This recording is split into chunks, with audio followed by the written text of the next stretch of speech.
Delhi model और brand Kejriwal, इन दोनों को जनता ने नकार दिया है। दुकान तो खाली हो गई है, अब क्या बेचेंगे? मुझे नहीं लगता है कि जनता ने नकार दिया है। जनता ने हमें नई भूमिका दी। अरविंद केजरीवाल ने तो कहा था ना कि अगर मैं साफ पाक ना लगूं तो मुझे हरा देना, यानी आप ये स्वीकारते हैं कि वो साफ पाक नहीं है। दिल्ली के 43.5% लोगों ने अपनी राय अरविंद केजरीवाल जी के पक्ष में दी है, लेकिन निश्चित तौर पर बहुमत हमें नहीं मिला है। तो विचारधारा तो है नहीं, वो कट्टर ईमानदार की विचारधारा लेकर चले थे, ऐसे तो कोई विचारधारा पार्टी की है नहीं, तो किस तरीके से बांधेंगे आप? लोगों को मूलभूत सुविधाएं उपलब्ध कराने की हमारी एक मजबूत विचारधारा है। उमर अब्दुल्ला ने भी तो ट्वीट किया था ना कि आप और लड़िए, आप लोगों के अगर आप साथ होते तो हो सकता है कि ये सीटें 37 तक पहुंच जाती। उमर अब्दुल्ला और पिताजी उमर अब्दुल्ला हो चाहे हमारे नोएडा के साथी मीडिया वाले, हमारे बाप दादा नहीं लगे हुए। जो बाप दादा पूरा मिलकर आपकी रणनीति बना रहे हैं वो तो जीरो से ऊपर नहीं उठा पाए।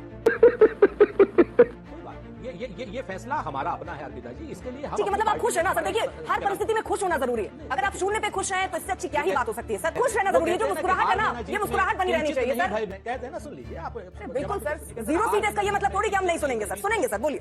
गजब बेइज्जती है। 2013 में यमुना मैया का झूठा बेटा दिल्ली में आया था, झूठ बोल करके शीला जी पे, मनमोहन सिंह जी पे आरोप लगा करके 2025 में चला गया। और 2014 में गंगा मैया का झूठा बेटा आया था देश में, कांग्रेस के ऊपर झूठे आरोप लगा करके। आप ध्यान दीजिएगा कि 26 तक आते आते गंगा मैया का झूठा दिल्ली और देश में चला जाएगा। उनको अपने गरिमा में झांक के देखने चाहिए कि जो बार बार हैट्रिक जीरो का हैट्रिक करते ठीक है सर, ठीक है। उनको क्या इस अधिकार है इस तरह का? सर देखिए, एक कहावत है ना, जहाँ चोट हो वहाँ बार बार रगड़ना नहीं चाहिए। अब वो ठीक है जीरो पर है, आप बार बार इतना जख्म, इतना नासूर कर देंगे उनका क्या क्या।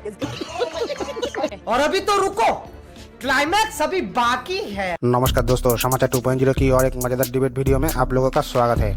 दोस्तों, आज की डिबेट होने वाली है न्यूज एंकर अर्पिता आडिया, भाजपा सैयद जफर इस्लाम और कांग्रेसी सुरेंद्र राजपूत के बीच में। दोस्तों, 2 दिन पहले ही दिल्ली चुनाव का रिजल्ट आया, उसमें कांग्रेस पार्टी की आई 0 सीट। लेकिन आज की डिबेट में ये कांग्रेसी सुरेंद्र राजपूत की भाषणबाजी सुनिए। उन्होंने कहा 2026 आते आते दिल्ली और देश दोनों जगह से ही मोदी को, बीजेपी को हटाएंगे। फिर जवाब में भाजपा जफर इस्लाम साहब और न्यूज एंकर अर्पिता आडिया इस कलुआ को जो रोस्ट किया वो देखकर आपको बहुत मजा आएगा। और वीडियो के आखिर में तो एक ऐसा ट्विस्ट है जो देखकर आप आपकी हंसी नहीं रोक पाओगे। दोस्तों, आज की ये डिबेट बहुत ही रोस्टिंग और मजेदार होने वाली है। आप लोगों से अनुरोध है डिबेट को आखिर तक जरूर देखना। एंड डिबेट के बारे में अपना क्या राय है कमेंट में जरूर लिख के जाना। चलिए शुरू करते हैं। दिल्ली मॉडल और ब्रांड केजरीवाल, इन दोनों को जनता ने नकार दिया है। दुकान तो खाली हो गई है, अब क्या बेचेंगे?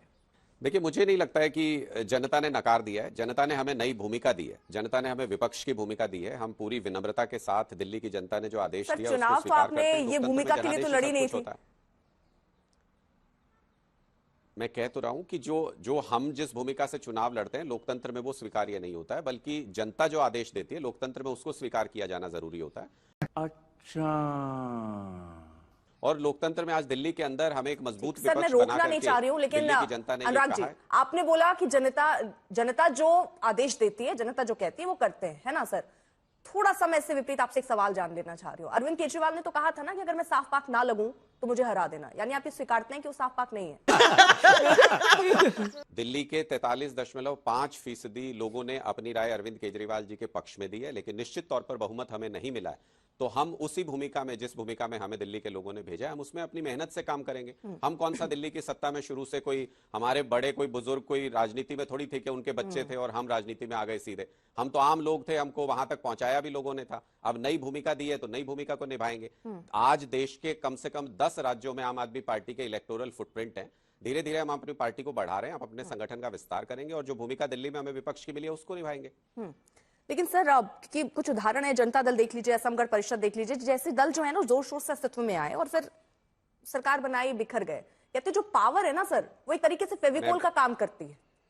जब आपकी विचारधारा या हाईकमान, आपका जो आला कमान हो वो इतना मजबूत हो, तो विचारधारा तो है नहीं, वो कट्टर ईमानदार की विचारधारा लेकर चले थे, ऐसे तो कोई विचारधारा पार्टी की है नहीं, तो किस तरीके से बांधेंगे आप? मुझे लगता है कि ये आपका निजी विचार हो सकता है कि आम आदमी पार्टी की कोई विचारधारा नहीं है। हमारी एक मजबूत विचारधारा है। लोगों को मूलभूत सुविधाएं उपलब्ध कराने की हमारी एक मजबूत विचारधारा है। Are you comedy me? कि चुनाव में हार जीत होती रहती है। कोई एक चुनाव की हार जीत किसी पार्टी का भविष्य तय नहीं करती है। हम अपने मुद्दों को लेकर, अपनी बातों को लेकर लोगों के बीच में फिर से जाएंगे, देखेंगे क्या कमियां रही, आत्मचिंतन करेंगे, हम एनालिसिस करेंगे और फिर वापस लौट के आएंगे और इससे मजबूती के साथ वापस लौट के आएंगे जिस ताकत में आज हम थे। ठीक है, मैं जरा सुरेंद्र सिंह राजपूत आपका रुख करते हुए, नुकसान नफा तो छोड़िए, कांग्रेस का भी काफी असर रहा है सर। 14 सीटें ऐसी थी जहां कांग्रेस के कारण आम आदमी पार्टी हारी, खुद केजरीवाल भी मुसीबत में फंस गए, हार गए, तो काफी असर कांग्रेस पार्टी का रहा। देखिए अर्पिता, आप लोगों की अपनी मीमांसाएं हैं। मैं इस निर्मम मीमांसा का भी धनात्मक ऊर्जा के साथ स्वागत करता हूं। हम किसी को हराने के लिए चुनाव नहीं लड़ रहे थे, हम स्वयं को जिताने के लिए चुनाव लड़ रहे थे। पब्लिक ने जितना हमको सपोर्ट किया, हमने वो काम किया। हमने तो किसी को हराने, हाँ, सत्ता के खिलाफ चुनाव लड़ रहे थे, आप पार्टी के कुशासन के खिलाफ चुनाव लड़ रहे थे। 11 साल का कुशासन था, और केंद्र सरकार का भी 11 साल का कुशासन था, जो लॉ एंड ऑर्डर की बात थी। बिजली, पानी और जमुना मैया के वाटर के लिए हम केजरीवाल सरकार के खिलाफ चुनाव लड़ रहे थे, और लॉ एंड ऑर्डर के लिए भाजपा के खिलाफ चुनाव लड़ रहे थे। तो इस तरीके का ये आरोप लगा देना कि साहब इन्होंने हरा दिया, इन्होंने जिता दिया। आज की डेट में मान लीजिए अगर हमारा और आप पार्टी का समझौता हो गया होता और आप पार्टी फिर चुनाव हार गई होती, तो हमसे कहा जाता ये तो नसुड्डे हैं, ये तो पनौती हैं, ये तो ऐसे हैं जिसके साथ जाते हैं वो हार जाता। आज की डेट में आप पार्टी ने इच्छा नहीं जाहिर की, हम लोगों ने अपना चुनाव लड़ा, आपने अपना चुनाव लड़ा। हमने तो हरियाणा में आप पार्टी को नहीं कहा कि आपने हमें हरा दिया, हमने तो गुजरात में आप पार्टी को नहीं कहा कि आपने हमें हरा दिया, हमने तो गोवा में नहीं कहा आप पार्टी को कि आपने हमें हरा दिया। लेकिन हाँ, नोएडा के से चलने वाले जितने हमारे साथी मीडिया के चैनल हैं, उन्हें कुछ ना कुछ कांग्रेस को कोसने के लिए चाहिए, और भारतीय जनता पार्टी को कुछ ना कुछ कांग्रेस को कहने के लिए चाहिए। कांग्रेस जनता के मुद्दों पर चुनाव लड़ी। बताइए, यमुना के पानी को साफ कराना क्या अच्छा मुद्दा नहीं था?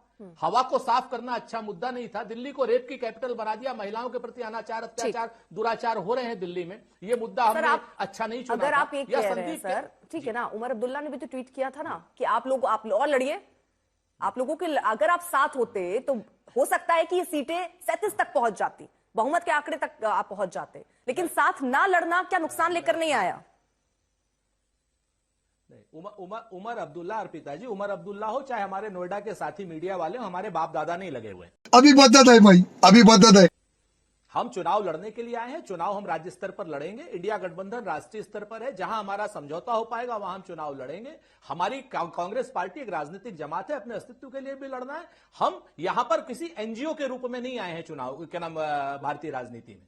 सच बात यह है कि 2013 तक क्या नाम कांग्रेस पार्टी को सत्ता दे रखी थी, अब उसके बाद जो है आप पार्टी को सत्ता मिली, आज की डेट में भारतीय जनता पार्टी को सत्ता मिली, हमारा तो एक भी विधायक नहीं। हम तो लेकिन उसके बाद भी भारतीय जनता पार्टी के ऊपर अब तो डबल इंजन की सरकार है उनकी, हम तो उस डबल इंजन की सरकार के ऊपर दबाव डालेंगे कि यमुना मैया को साफ कीजिए, गंगा मैया के झूठे बेटे। ठीक है, लेकिन सुरेंद्र जी, सारे मुद्दे जो आप उठा रहे हैं वो तो पहले से भी उठा रहे थे। जो बाप दादा पूरा मिलकर आपकी रणनीति बना रहे हैं, वो तो जीरो से ऊपर नहीं उठा पाए। सही पकड़े हैं। कोई बात नहीं, ये फैसला हमारा अपना है अर्पिता जी, इसके लिए हम, ठीक है, मतलब आप खुश है ना सर? देखिए, हर परिस्थिति में खुश होना जरूरी है। अगर आप शून्य पे खुश हैं तो इससे अच्छी क्या ही बात हो सकती है सर? ठीक है सर, खुश रहना जरूरी है। जो मुस्कुराहट है ना, ये मुस्कुराहट बनी रहनी चाहिए सर। बहुत बढ़िया सर, क्या बात है सर। कहते हैं ना कि कहते हैं ना, सुन लीजिए आप। बिल्कुल सर, जीरो सीट इसका ये मतलब थोड़ी कि हम नहीं सुनेंगे सर, सुनेंगे सर, बोलिए। गजब बेइज्जती है। कर्तव्य पथ पर जो भी चला, कर्तव्य पथ पर जो भी मिला, ये भी सही वो भी सही। हम कई बार जीते हैं अर्पिता जी, कई बार हारे हैं, लेकिन हमारी हार जीत में हमारे अपनों ने बदली है, हमारी अपनी पार्टी के इंटरनल स्ट्रक्चर ने बदली है। किसी मीडिया के कारकुन ने नहीं बदली, किसी हमारे साथी ने नहीं बदली, हमारे बिल्कुल सर, यही तो समझना है कांग्रेस पार्टी को कि कांग्रेस पार्टी का सुधार वो खुद कर सकते हैं। ना मीडिया कांग्रेस पार्टी को दबा सकती है, ना दूसरे पार्टी उसको जिता सकते हैं। कांग्रेस पार्टी को अगर कोई जिता सकता है तो वो खुद। बात तो सही है। ठीक है सर, ये बहुत बड़ी बात आपने कह दी सुरेंद्र जी। चलिए मैं जरा सैयद जफर इस्लाम जी, सर ये मुस्कुराहट रखिएगा, आप नाराजगी मत रखिए। सैयद जफर इस्लाम जी, सैयद जफर इस्लाम जी, देखिए सर, ठीक है सर, ठीक सर, बस मुस्कुराहट बनाए रखिए। सैयद जफर इस्लाम साहब, देखिए, सबसे पहले तो मैं अपने साथी सुरेंद्र राजपूत जी को, जिन्होंने जाहिर है कोशिश की होगी, लेकिन अफसोस की बात है कि फिर से उनको जीरो का हैट्रिक जो है मिला है, लेकिन फिर भी हौसला उनका बुलंद है, तो मैं सिर्फ उनको ऑल द बेस्ट कहूंगा। और साथ में आपके जो आपदा पार्टी के जो प्रवक्ता है, उनको भी जरा देखिए, वो कहते थे 5 दर्जन वोट मिलेगी, 5 दर्जन वोट 60 सीटों से कम नहीं आएंगे। इसी चैनल पे और कई चैनलों पे बार बार हमसे उलझते थे। आज मैं उनसे कह रहा था कि 50 सीटों के आसपास भारतीय जनता पार्टी निपटेगी, तो वो 50 सीटों के आसपास हम जो आए हैं, और जो हमारा अनुमान था, और हम अनुमान बार बार ये कहते थे कि हमें कोई किसी एजेंसी के सर्वे के बेसिस पे नहीं, बल्कि हमारा अपना जो फीडबैक मैकेनिज्म उसके बेसिस पे आता है। जैसे आदरणीय प्रधानमंत्री जी ने कहा, कल ही अपने स्पीच में कहा, और उन्होंने कहा कि बहुत साफ सुथरे तरीके से कि सीएजी रिपोर्ट जिसको दबा कर ये बैठे थे, वो सीएजी रिपोर्ट जनता के सामने रखी जाएगी। तो जब उसको असेंबली में रखा जाएगा तो जाहिर है वो जनता के दरबार में आ जाएगा, और जो लोग भ्रष्टाचारी हैं उनको भ्रष्टाचार का जवाब देना पड़ेगा, और उसके लिए जो सही कदम उठाने हैं वो उठाए जाएंगे। तो ये भ्रष्टाचारियों के लिए बिल्कुल साफ मैसेज है। ठीक दूसरी सर, बात, ठीक सर। खाली आपने जो सवाल किया उसमें कह रहे हैं कि देखिए हमने बहुत साफ लफ्जों कह रहे थे कि केजरीवाल और आपदा पार्टी हारने के बाद और केजरीवाल जी के हारने के बाद ये पार्टी सीज टू एग्जिस्ट, मतलब ये खत्म हो जाएगी, टूट जाएगी, पार्टी खत्म हो जाएगी। आपने सही उदाहरण दिया था शुरू में। हाँ। ठीक। सुरेंद्र सिंह राजपूत, कांग्रेस क्यों ऐसे कह रही है कि शिंदे के रास्ते पर चल रहे हैं भगवंत मान? अरे एक जगह उनकी सरकार चल रही है, चलने दीजिए ना। देखिए अर्पिता जी, दो बातें बताता हूं मैं आपसे, थोड़ा सा जल्दी से मैं बता देता हूं। पहली चीज, आप पार्टी नैतिक हक खो चुकी है पंजाब को चलाने के लिए। ये अपने आप में सच है। कब गिरेगी? अपने बोझ से गिरेगी, हमारा उसमें कोई रोल नहीं है।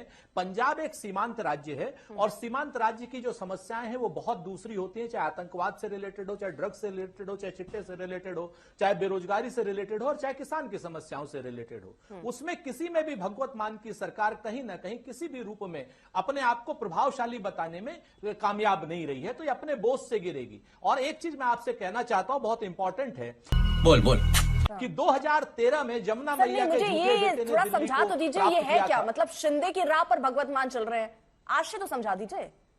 हाँ, नहीं, अब शिंदे की राह पर भगवंत मान तो चलेंगे ही, चूंकि अब अरविंद केजरीवाल जी का सीधा सीधा सा मैं बता तो रहा हूं ना कि आज की डेट में जिस आदमी के पास ताकत है या जिस आदमी के पास बाकी चीजें, जिसने आदमी ने आप पार्टी को बनाया था और जो वहां पर सरकार चला रहे हैं भगवंत मान साहब, अब उनके ऊपर ही सारी पार्टी को चलाने का प्रेशर होगा या सारी चीजें होंगी, वो अभी आपको 2-4 दिन में साफ दिखाई दे जाएगा। सबसे इंपॉर्टेंट बात एक मैं कहना चाहता हूं अर्पिता, सिर्फ 10 सेकंड मैं आपसे एक ही चीज कहना चाह रहा था कि 2013 में यमुना मैया का झूठा बेटा दिल्ली में आया था, झूठ बोल करके शीला जी पे, मनमोहन सिंह जी पे आरोप लगा करके 2025 में चला गया। और 2014 में गंगा मैया का झूठा बेटा आया था देश में कांग्रेस के ऊपर झूठे आरोप लगा करके। आप ध्यान दीजिएगा कि 26 तक आते आते वो गंगा मैया का झूठा बेटा दिल्ली और देश पे चला जाएगा।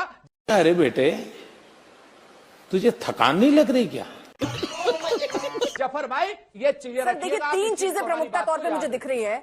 आप गंगा मैया का जिक्र कर रहे हैं, समानता दिखती प्रधानमंत्री भी इसका जिक्र कर रहे हैं, आ रही हो जफर जी, आ रही हो। और दूसरी तरफ आप ये कह रहे हैं, देखिए इस बात की तो खुशी आपको होगी ही कि वो पार्टी जो कि आपसे सत्ता जिसने दिल्ली की छीनी, कम से कम वो हारी, उस बात की भी खुशी दिख रही है। और तीसरा निशाना जो आपने पंजाब पर साथ दिया है ना, क्योंकि आपको भी दिख रहा है खोई हुई जमीन, क्योंकि आम आदमी पार्टी आपसे छीन रही थी, वापसी के रास्ते आपके लिए आसान दिख रहे हैं और ये मुस्कुराहट कुछ उसी दिशा में दिखा रही है। जफर इस्लाम जी, जल्दी से 10 सेकंड में मुझे अनुराग के पास जाना और अभी रजत जी के पास भी नहीं जा पाई हूं। हाँ, मैं सिर्फ इतना कह रहा हूँ कि जो लोग इस तरह की तीखी टिप्पणियां करते हैं उनको अपने गरिमा में झांक के देखने चाहिए कि जो बार बार हैट्रिक, जीरो का हैट्रिक करते हैं, ठीक है सर, ठीक है, उनको क्या इस अधिकार है इस तरह का? सर देखिए, एक कहावत है ना, जहां चोट हो वहां बार बार रगड़ना नहीं चाहिए। अब वो ठीक है जीरो पर है, आप बार बार इतना जख्म, इतना नासूर कर देंगे उनका कह के जीरो के लिए। ठीक है सर, छोड़ दीजिए सर।